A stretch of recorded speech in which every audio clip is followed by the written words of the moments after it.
नमोस्तु आचार्य।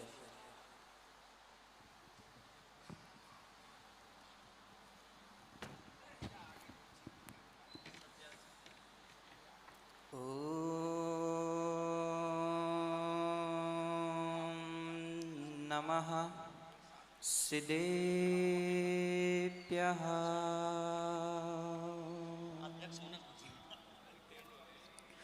ओम नमः सिद्धेभ्यः।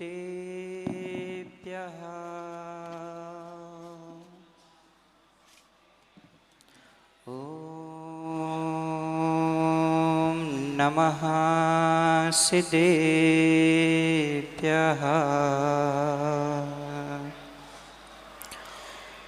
विजित मदन केतुं निर्मलं निर्विकारं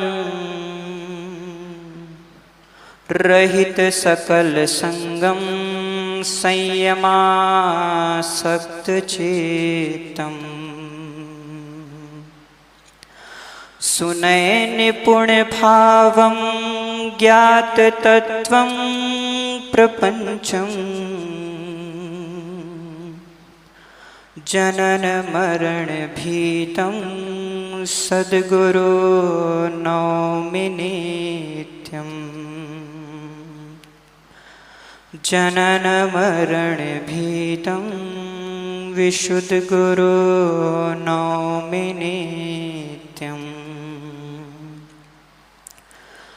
महावीर सी चर्या जिनकी कुंद कुंद सा है चिंतन समन भद्र सा न्याय है जिनमें अकलंक से करे प्रवचन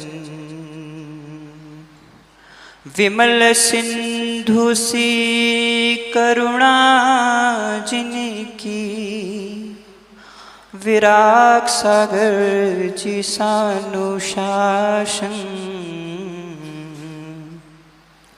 ऐसे गुरु विशुद्ध सागर जी को बार बार मेरा वंदन। नमो अरिहंताणं नमो सिद्धाणं नमो आयरीयाणं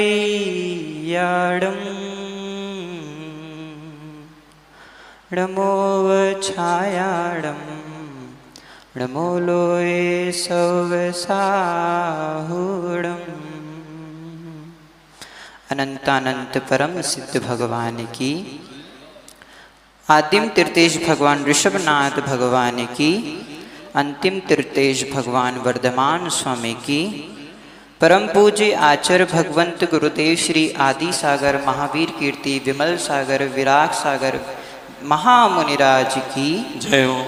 पट्टाचार्य आध्यात्म योगी चर्या शिरोमणि सत्यार्थ योगी आचार्य भगवान श्री विशुद्ध सागर जी महाराज की, आचार्य संघ की, 3,9 करोड़ महामुनिराजों की, बोले परम पूज्य श्रवण मुनि सत्यार्थ सागर जी मुनिराज की, समस्त आचार्य संघ की।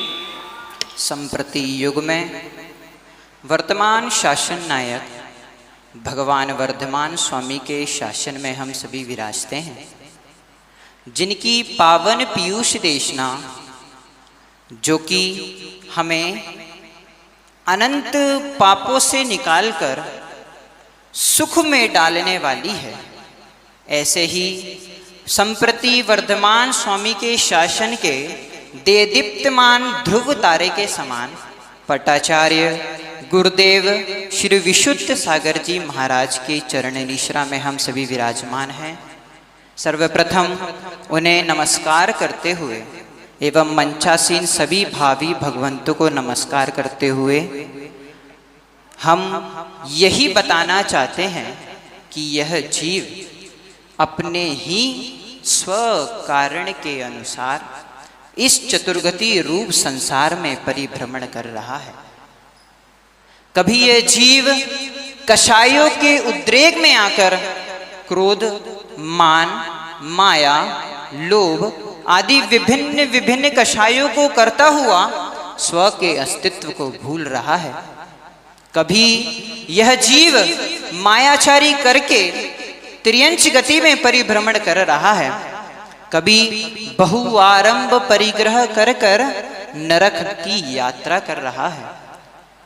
कभी कभी यह जीव स्व को ही सत्य मान बैठा है, लेकिन यह नहीं जानता है कि यह जीव स्व के पुरुषार्थ के कारण ही भगवत्ता और नरक निगोद को प्राप्त हुआ है।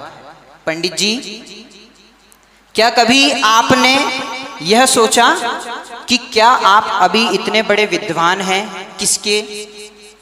किस कारण से? अगर जीव कुछ करता है तो उसको कुछ न कुछ कारण जरूर होता है। बिना कारण के कार्य की उत्पत्ति नहीं हो सकती।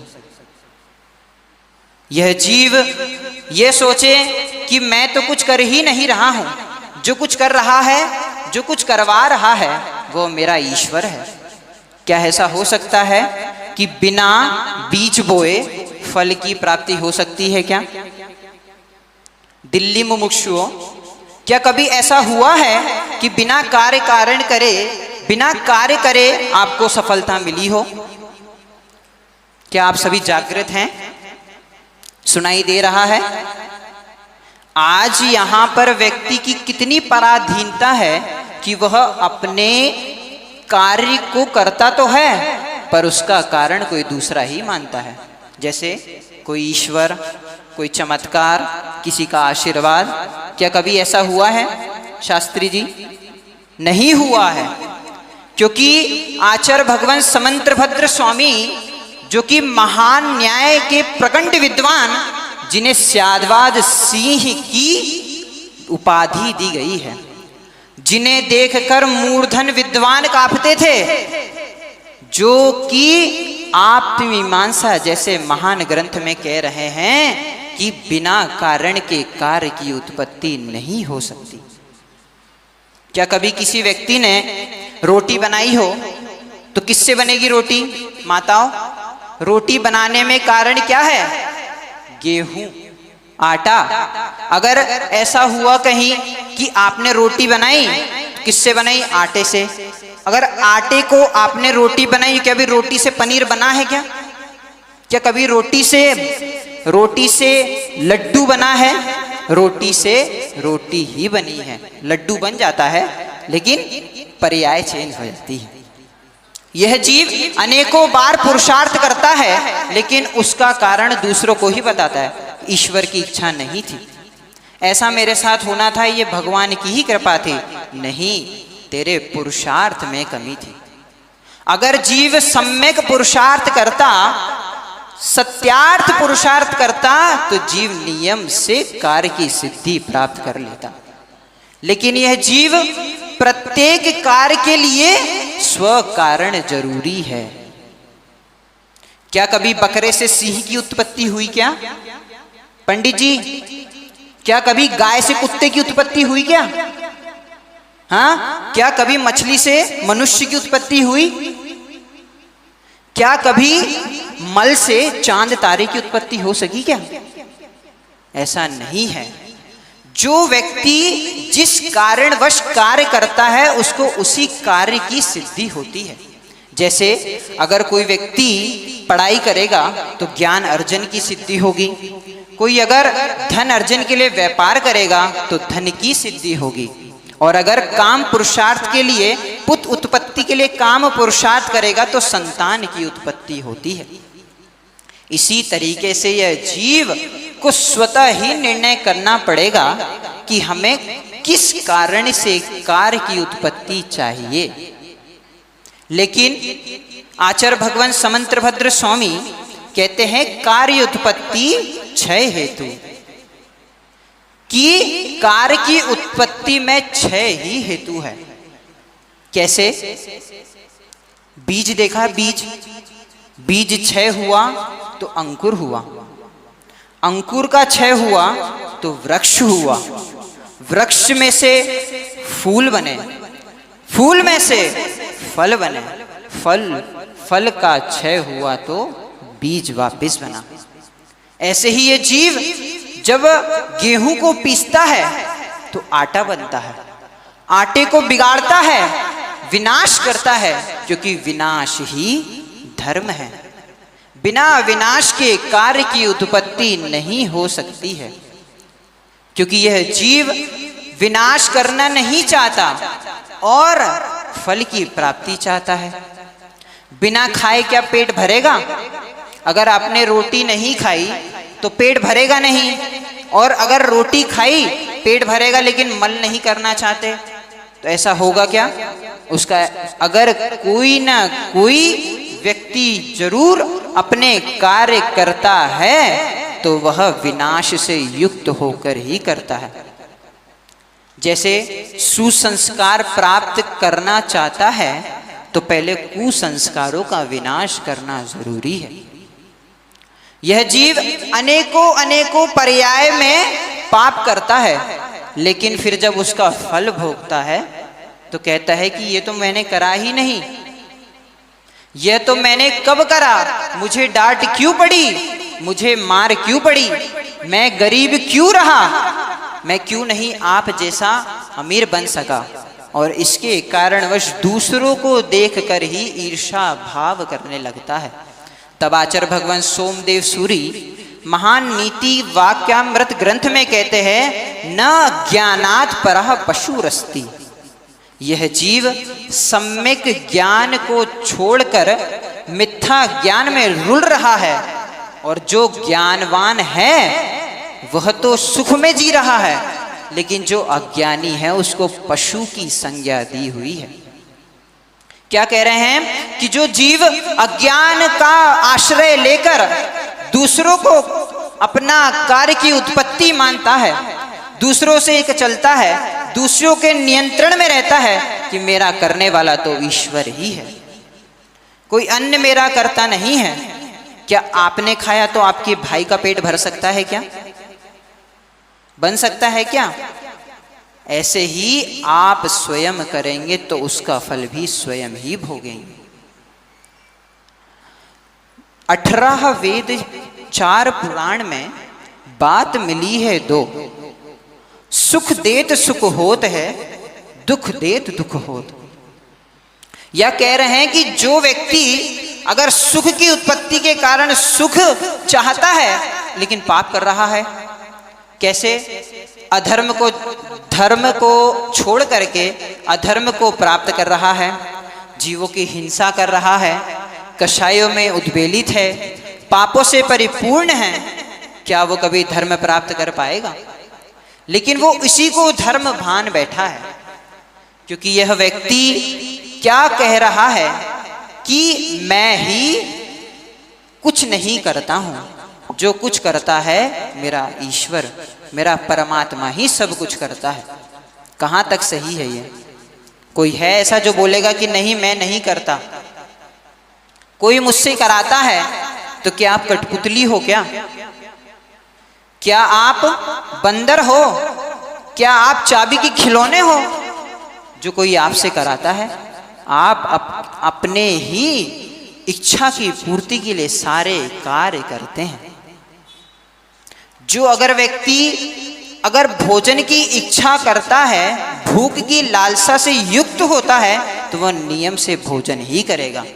न कि आप पेड़ पौधे हो जो फोटोसिंथेसिस के माध्यम से धूप की ऊर्जा से पेट भर जाता, क्या आपका? नहीं भरता है ना। उसके लिए भोजन करना जरूरी है।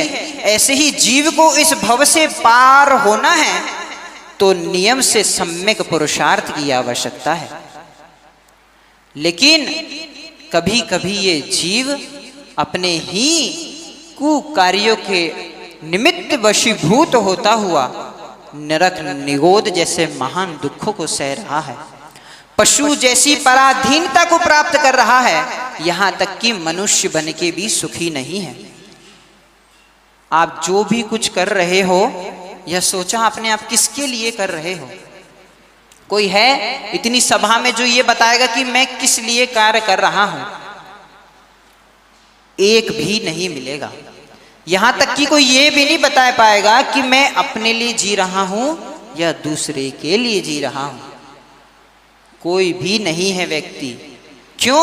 क्योंकि ये अबद्ध रूप पर में ही स्व को स्थापित करा है। ये असत में ही सत्य को खोज रहा है। मात्र मात्र भेड़ चाल में चला जा रहा है। जैसे एक भेड़ चलती जा रही है, उसके पीछे अनेकों भेड़ चलती जा रही है। रास्ता मंजिल पता नहीं, कोई ठिकाना पता नहीं कि कहाँ जाना है। बस मैं जी रहा हूं किस लिए? सोचिए जरा। यहां पर परम पूज्य आचार्य भगवान विशुद्ध सागर जी महाराज विराजमान हैं। जानते हैं इन्हें? बहुत कम लोग हैं जो इन्हें नहीं जानते होंगे। ये दुनिया के सबसे फेमस आदमियों में एक हैं, क्योंकि ये अपनी अनेकांत और स्यादवाद की शैली से अच्छे अच्छे धुरंधरों के छक्के छुड़ा देते हैं। इसीलिए यह कहें तो ये क्रिकेटर में भगवान होते हैं, ऐसी अनेकांत स्यादवाद रूपी क्रिकेट के मैदान में ये भगवान सरीके हैं। यह आचार्य विशुद्ध सागर जी महाराज जो चर्या के शिरोमणि हैं, जो हमें रोज प्रतिदिन यह बात बताते हैं कि हे ज्ञानी, थोड़ा तो समझ, थोड़ा तो ध्यान दे, कहां पर पैर लगा हुआ है। पंडित जी, मुझे अपनी वस्तुओं में इतना राग है कि उसके लिए दूसरों को निमित्त देता है। मुझे अपनी स्वपत्नी, स्वपुत्र, स्वबेटा, स्वकार्य, स्व उद्यम, स्व व्यापार, इनमें लगा हुआ है। और क्या बोलता है कि मेरी दीक्षा नहीं हो पा रही है, मैं छूट नहीं पा रहा हूं। अगर छोड़ोगे नहीं तो छूट कैसे पाओगे? ध्यान रखना एक बात कि आचार्य भगवान रोज समझा रहे हैं, ज्ञानी समझ जाओ, अब समय बहुत अल्प है। कब किसके प्राण पखेरु उड़ जाएं पता नहीं।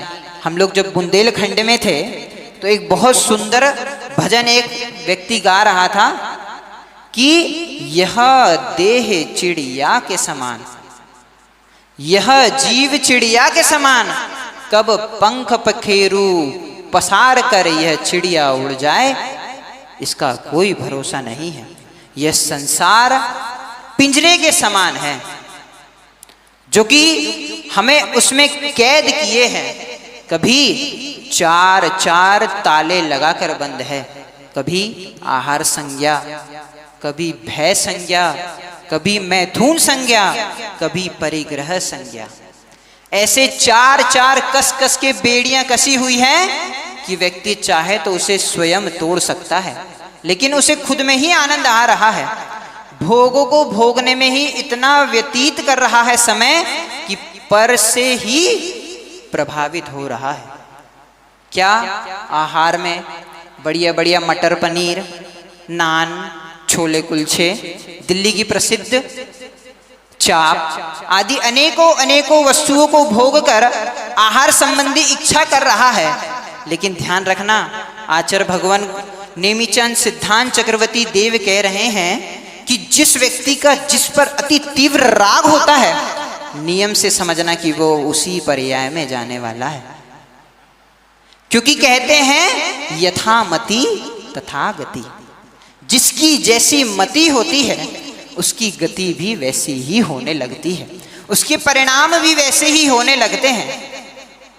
जैसे दूध को देखा, दूध श्रेष्ठ है, जो कि पानी मिलने पर भी पानी दूध के जैसा ही आंका जाता है।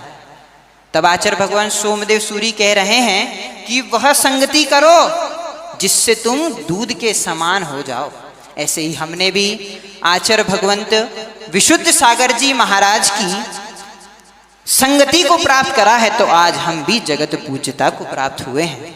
ऐसे आप लोग भी संगति को प्राप्त करें और जगत पूज्यता को प्राप्त करने का पुरुषार्थ करें। नहीं ता वही चारों विकथा, आहार, भय, इस लोक का भय कि मैं कहीं मर ना जाऊं, मुझे कोई बीमारी ना हो जाए, मुझे अनेक प्रकार के दुख पीड़ा ना हो, इसलिए अनेकों पुरुषार्थ कर रहा है, लेकिन वह सारे पुरुषार्थ व्यर्थ हैं। परिग्रह संज्ञा, जो कि व्यक्ति दिन रात एक ही कार्य में लगा है, मात्र जोड़ो जोड़ो जोड़ो। तो बुंदेलखंड में एक कहावत है, लाओ जाओ धरत जाओ मरत जाओ। क्या बोल रहे हैं कि दिल्ली वालों को कम सुनाई देता क्या? नहीं ना। तो एक क्या सुक्ति है कि लाओ जाओ धरत जाओ और मरत जाओ, मतलब संग्रह करते जाओ, रखते जाओ और फिर मर जाओ और उसी में सांप बन जाओ। नहीं, यह परिग्रह संज्ञा बड़ी खोटी है। यह व्यक्ति को कभी नहीं छोड़ती। कभी देखती है कि मुझे अच्छी पेंशन मिलनी चाहिए, अच्छी नौकरी, अच्छी छोकरी, अच्छी पत्नी, अच्छी गाड़ी, अच्छी घड़ी, अच्छा घर। क्या है?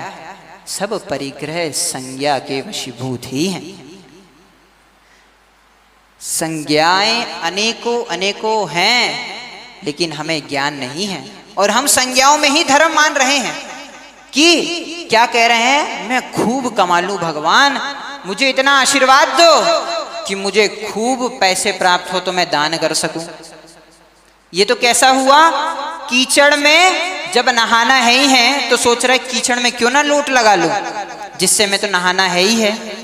ऐसे ही यह चारों विकथाओं को छोड़कर हमें वस्तु के वस्तुत्व का सत्यार्थ बोध प्राप्त हो। इसीलिए हमारे बीच में महान युग के पट्टाचार्य गुरुदेव विशुद्ध सागर जी महाराज विराजमान हैं। इनका चेहरा हूबहू महावीर से मिलता है। देखो तो एक बार, यह इतने बड़े तांत्रिक हैं, इतने बड़े मांत्रिक हैं कि जिसको देख ले वह उनका हो जाता है, जिसका हाथ पकड़ ले वो नंगा हो जाता है। इसलिए बच के रहना। इतने बड़े जादूगर हैं कि अच्छे अच्छे लोगों को पंडित बना देते हैं और अच्छे अच्छे पंडितों को,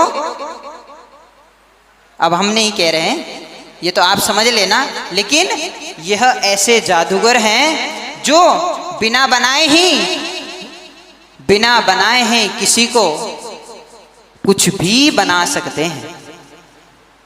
यह चाहें तो व्यक्ति को ऐसे काव्यों की रचना में रस पिला करके इतना मधुर कर सकते हैं कि व्यक्ति इनके छूने मात्र से परमात्मा बन सकता है। इसलिए हम यही चाहते हैं कि हे भगवान, जैसे रत्नात्रय को आप प्राप्त किए हैं वैसा रत्नात्रय आपने हमें भी दिया है। ऐसे ही भवों में आप तीर्थंकर बने और हम आपके गर्दन भर के उस मोक्ष सुख को प्राप्त कर सकें। बोलिए आचार्य भगवान श्री विशुद्ध सागर जी महामुनिराज की